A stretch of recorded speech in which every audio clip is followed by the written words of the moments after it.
السلام عليكم ورحمة الله وبركاته. ازيكم يا حبايبي؟ عاملين ايه؟ صلوا على النبي كده يا جماعة. واحدة اتصلت بيا بتقول ان هي غضبانة بقالها 6 شهور. هي قاعدة في بيت عيلة، فهي مرات الكبير، فجوزها بيحب امه اوي، متعلق بامه واخته، لسه ما اتجوزش وقاعدة مع مامته في الشقة. فكل يوم بتنزل مراته تخدمهم وتعمل لهم الاكل وكل حاجة تطلع عنهم، بس فشايفة ان اخته ما بتعملش حاجة خالص، مامتها مدلعاها وبتخلي مرات اخوها هي اللي تعمل. فبتقول في يوم خلصت الشقة كلها طبعا، وبعد ما بخلص بطلع فوق اكمل حاجتي في شقتي واشوف شقتي عايزة ايه، فطول النهار ببقى مفحوطة. قبل ما جوزي يجي بكون طبعا ايه، لسه يا دوبك قاعدة، ببقى تعبانة خالص. المهم، هي عندها واد وبيت، فبتقول لي عوار ما براعيهم ومش عارفه ايه، بكون جبت اخري. فبتقول في يوم روقت وعملت اكل كان محشي، اخواتها كلهم كانوا متجمعين عند حماتها طول النهار في المطبخ، وبالليل حتى في المطبخ بغسل المواعين. بعد ما خلصت خرجت ايه ودوبك قاعده على الكرسي بقول ايه ارتاح شويه، راحت اختي قالت لي قومي اعملي لنا كوبايه شاي، قومي اعملي كوبايه شاي. فبتقول انا يمكن ما سمعتش، قلت لها ده انا والله قلت بعد ما اخلص تقومي تعملي لنا كوبايه شاي. قالت لها انت اتجننتي في عقلك، انت بتقولي انا كده؟ فبتقول لها ايوه، ايه المشكله يعني؟ هو انا الخدامه بتاعتكم؟ ده انا وانت اخوك الكبير وتعبانه طول النهار وشقيانه طول النهار عليكم وعلى اخواتك، ايه المشكله يعني؟ قالت لها لا انت اتجننتي، انا بقول لك قومي اعملي لي كوبايه شاي.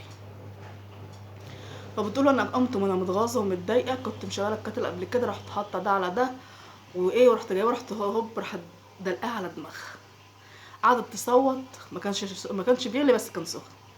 وامها قعدت تشتم وتصوت، وامها طالعه من الاوضه بتشتم حماتها من غير ما تفهم في ايه، فطلعت جوزها راح قال لها يلا روح عند ده، راح اضربها وراح قال لها روح عند اهلك. طبعا اهلها غلطوها، وهو بتكلم في التليفون بقى، بتقول له معلش حقك عليا وكده، انا بس انت مش شايف كانوا بيعملوا فيا ايه؟ واختك بتعمل فيا إيه؟ قال لها كنت صبرتي واستنيتيني وشفتيني انا هاخد لك حقك ولا لا، لكن تعملي كده انت كده لغيتيني وهنتيني قدام. انا كده اتضح ان انا كده ماليش لازمه بالنسبه لك، كنت قلتي لي وحكيتي واستنيتي صبرتي شفتي انا هتصرف ازاي، لكن انت تاخدي حقك من دماغك بالموقف ده عيب وغلط، وخليتيني شكلي وحش قدامهم، مش قادره ادافع عنك قدامهم.